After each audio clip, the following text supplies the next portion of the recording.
Tyler Cass, joined by Arkansas State Vice Chancellor of Intercollegiate Athletics, Chris Pezman, a fancy way of saying Director of Athletics as well. Chris, how's it going? It's going great. Thank you for having me today. We're excited to be here. Excited to have you in the state of Arkansas. It's been, what, a little over a month now. Just how's it going? It's going great. You know, just getting acclimated to Arkansas State and the Jonesboro.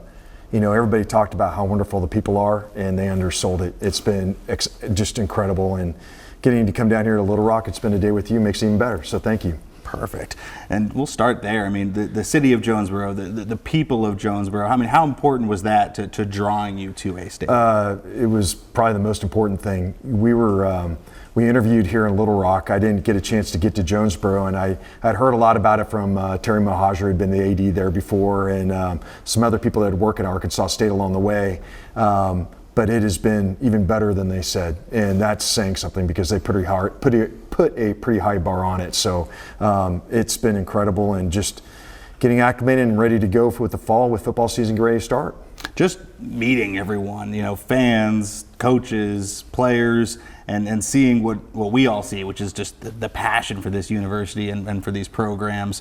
What has that been like? And I just want to bring us specifically, we just saw a nice little sold-out football kickoff. Yeah, it's been, what's nice is the community really supports Arkansas State. When you drive around town, you see it on the license plates, you see it on all the storefronts.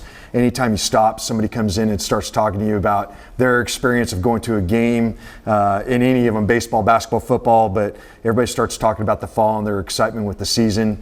It's, and then, the students are starting to come back on campus, and so you're starting to feel that energy with the fall getting ready to start. It's what college is supposed to be, and it's what fall at college is supposed to feel like. Start smelling barbecue pits around town and fresh cut grass. It's just, that tells you football's around the corner and we're all getting ready to have some fun. And it'll get below 95 one of these days too. eventually break a sweat every once in a while. Hopefully. But there's our meteorologist right over there, and at least one of them looks dressed for slightly warmer temperatures. Yes. But talking about football season, obviously that is what we are all building towards. That is the excitement. Have you got a chance to stop by fall camp at all? What are we expecting from Butch and the boys? Yeah, I talked to Coach Jones a lot while I was interviewing, and getting a sense, I had heard a lot about him. I had never really worked with him, obviously following him from his days in Cincinnati and then Tennessee and now here. Been out to practice. We got a lot to be excited about. Obviously Jalen and Corey coming back. But, in this new age of transfer portal, we've got 60 newcomers that Butch is integrating into the culture of the team and the fabric of the university.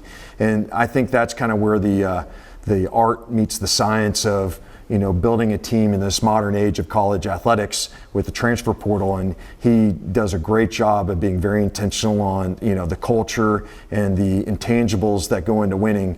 And you see that during practice, and I'm very excited for our fans to see that this fall. You touch on that with the 2025 of it all in college athletics, and a program like Arkansas State in the Sun Belt, obviously financially not going to be necessarily fully swinging with the heavyweights, the Power 4, whatever power number conferences we're on now. How do you approach that just as a director of athletics? As when you hear from fans and whatnot, if we want to avoid just being a feeder for bigger programs. Yeah, that's the challenge that you have at this level, is how do you make sure that you're just not, the market for the next school up the road, and that you're able to compete and be successful yourself. I think you're going to have some of that where, there's just going to be some transition and transient student athletes. That's just the nature of what the new iterations of college athletics has become. But what we really want to make sure is that we develop young people, and that means a lot of different things, socially, academically, and athletically. And if we do a good job investing in them, and they know that it's sincere and earnest, you got a better chance of keeping them there. Now, obviously money plays a big role in what's happening today in college sports, but we want to make sure that we do our best to keep homegrown talent home, and that the kids that we develop, we get to enjoy that development when they start producing and playing on Saturdays or whatever day of the week it is. But we have to be very strategic with how we invest our money, principally in the revenue sports, football and basketball, but also not ignore the significant strides that other sports have made with women's basketball and baseball and track, and that we give them the resources to help hold on to those kids as well. Yeah, just with revenue sharing, with that $20.5 million cap that we've all heard and talked about so much. Yeah. I mean, do you approach that? Is it, we're going to do this percentage football, this men's basketball? Is it a bit more kind of fungible? No, it's a little bit of both. Everybody is approaching a little bit differently. I think the thing that people are using is kind of the rule of thumb, the guiding principle. With Title IX, you have to be very thoughtful with the way that you spend your money, so that you're dispersing it in ways that you're not violating federal law, right? And so what we try to do is use the percentages that have been widely accepted as the industry standard, which is about 80% towards football, 10 to 15% with men's basketball, and the balance are spread around the other sports. So that's the way we've been going and attacking it. As more money becomes available, that means more money we can spread around. It's a little bit of again, a little bit more art than science at this point, trying to make sure everybody feels good about it, but that will come as we continue to develop and enhance our revenue streams that we can put back into the programs. All right, we're going to talk football season, Yeah. and when you're talking A-State football season 2025, obviously all kinds of fun in the Sun Belt, but I think everyone is laser focused on September 6th. Has the magnitude of what that game is going to look like hit you yet? I mean, how much have people just spent time explaining that to you? Quite a bit, actually. When I took the job, I knew we had Arkansas on the schedule. What I didn't realize was the first time that we both are playing each other in the history of the institution. Had no clue. And so now as you hear that and you embrace coming into Jonesboro and what that game and significance of it means, it's very real and it's very meaningful. And where I'd come from previously, we had a similar setup with our state institution wouldn't play us. I was at Houston and Texas wouldn't play us, and so you get a little bit of that here, and it kind of makes you roll up your neck a little bit and put your shoulders back and push your chest out, because you want to make sure you put your best foot forward on that game day. But you can definitely tell it means a lot to our fans and to our kids, and they're going to be ready to go come September 6th. You started to mention there, what are you guys expecting just from the Arkansas State contingent? We've got about 1,500 tickets left till we're sold out of our allotment. I fully expect that's going to happen. I think we'll have 12 to 15,000 people at that game easily. I'm certain that a large portion of our fans bought tickets through the Arkansas athletic department, so I'm expecting a great environment. And games like this, they feel right, and it feels like this shouldn't be the first time this is happening, and hopefully we're smart enough to figure out a way to make it happen again in the future. You probably saw where I was going. You've done a few interviews before. The future of it, I think Coach Pezman might have ruffled some feathers, if he meant to or not, a few weeks ago when he said he wouldn't want to go to Jonesboro. What does the future of Arkansas versus Arkansas State? Yeah, I haven't had a chance to talk to Hunter, my counterpart at Arkansas, about it yet. I'm, like you said, about a month into the job. But it's, as we start looking at future scheduling, certainly I'll reach out and see if there's any appetite for there to be any future conversation. Have a suspicion. We'll see how September 6th goes. That might play a little role in anybody's attitude towards continuing the game. But, it makes too much sense for it to go, however long it's been for this game to happen. And I think it's something that we can figure out a way to make happen in the future.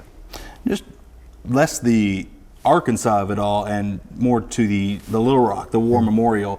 Is there any interest in your guys' part of looking potentially for games outside of Jonesboro, places that you could play? Yeah, the economics get really interesting trying to move games to the neutral site, because you take such a big investment and put it into stadiums like that.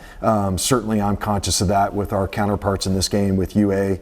I don't know that it's necessarily on our cards. It would have to be a really significant non-conference game for that to be the case, or a conference game. We've got an awesome on-campus stadium in Jonesboro. But the other thing that we have to be mindful of is, how do we continue to spread the message of Arkansas State in the state? If that means we got to go on the road, we'll go on the road. I think that opens up other opportunities for us, either in other sports or maybe there's ways to do a barnstorming tour in the spring. I know those things have been discussed in the past, and those are certainly things that we're going to explore over the next few months and try and figure out ways to action them over the next year or two. I want to talk about some other sports as well. One of the parts of your whirlwind month here, you already gave Coach Silva an extension. Just talk to me about what went into that. Yeah, so Mike has done an incredible job in a very short period of time at A-State, and I think most people will agree that, we haven't prioritized baseball enough in our portfolio of sports, and where we are geographically, baseball means a lot to this region. And, having a coach that has gotten the program on an uptick has got us to a point where it only made sense we need to lock him up.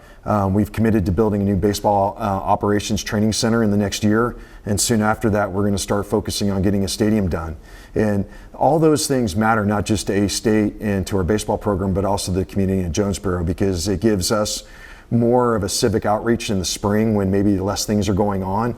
There's nothing better than, a nice May day or June day going out and watching baseball. So those are things that we want to make sure we provide, and we're going to get that done with Mike. We're going to have a great baseball program that people want to come see and enjoy.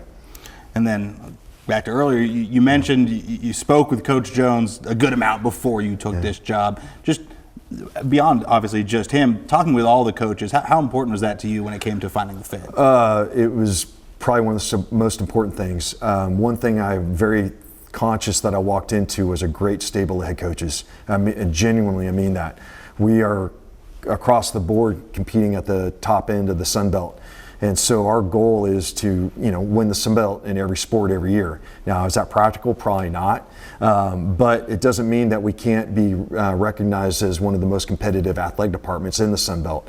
And if we're doing that, then we'll find ourselves in the top 35 or 40 top athletic departments in the country. And that's really achievable for us. Obviously, we got to find ways to sustain that success. And that means I need to invest in our coaches and our student athletes. And that's what my job is to do, is go out and find resources so we can put them back into our programs so we can sustain the success that we've had. And we've had a lot of it. We need to keep it going. Obviously, we've talked a lot about what college athletics looks like in 2025. Yeah. It's constantly shifting. I don't know what it's going to look like in 2026. Hopefully you have some idea, but I don't know. Who knows?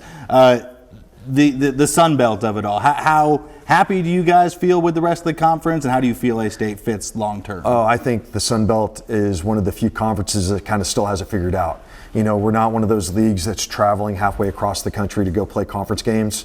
It's still a league that you can largely drive to games in. With Texas State leaving and La Tech coming into the league was a no-brainer. They fit the demographic and profile of the league. And the other part that I think, you kind of have to consider when you look at the league profile is you don't have a big outlier. Everybody's about the same. And so that means that everybody has the same chance to be successful on any given day. Fortunately, more days than not, we've been on the plus side of that. But I think the Sun Belt is a really healthy league. Where college athletics goes in the next couple of years, I think we still have another compression or round of realignment coming. Whether it's the Big Ten and the SEC or the top 70 schools, it remains to be seen. But our job is to continue to put Arkansas State in a position to have successful, relevant sports and bring favor to our university, and we're going to continue to do that. All right. I warned you before. I did look up your stats from your playing days at Houston, and I have some questions because there's a lot of questions. College Football Reference is not helping me out here. Has you listed as a linebacker? Yes. But the only stats it's giving me are, I believe, 2 punt returns and 1 rush for -1 yards. That sound about right? Unfortunately, yes. So I wasn't a good enough at that. So I blocked a couple kicks my junior and senior year, and I wasn't fast enough to run it back for a touchdown. So I got tackled on the punt returns. So they became punt returns, not true punt returns. And ironically enough, I was a scrub. When I first got to college, I was a scout team guy. So this was back when we ran the run and shoot. So I knew all the hand signs and all the signals. And so I talked to our head coach into letting me have a shot at running back for my last play in college. What I didn't realize is that they changed the audible to go on 2, so I got an illegal procedure. And so I got tackled for a loss, and then they declined the penalty, so I got a -1 yard rushing. So those are great stats. I can't believe you found that. I'm glad you were able to answer all my questions. You had it right there. having that experience, I mean, even if it is scout team, it's one rush, but having lived and played as a student athlete, just how does that help you interacting with the ones today? I think it gives you a good perspective. And the other thing, when I got done playing, I was a graduate assistant coach for a couple years, and I think that just helps you understand the pace and flow, the workflow that is placed on the kids, and even more so today, relating to what they're going through, with the visibility that they have through social media, things like that, being able to be relatable. Fortunately, my kids are about the same age, so when I see the young people that come into my office, or I see them I realize they're my children too. But I just think it gives you a little bit more relatability that you've been through it, and you're asking them to do the same things you have done. One kind of side note is I also played at Little Rock against Arkansas when they had Quinn Grovey in 1989, and that was it was a great game for Arkansas. They won, but in general, it was a great football game. That was the year I played with Andre Ware, and he won the Heisman, and so it was a really electric night. Both teams were going up and down the field, and I'm looking forward to that again when we come to Little Rock here in a couple weeks. I think we're going to have a fun day. There we go. That's perfect. So you have played in the stadium that we'll see you at in a little under a month here. Well, Chris, yes, thank you so much for taking the time. Appreciate it. And yeah, we'll see you back in Little Rock. Yeah, thank you very much. We're looking forward to it. And I really appreciate you having us on, and look forward to being down here in a couple weeks and spending more time with you.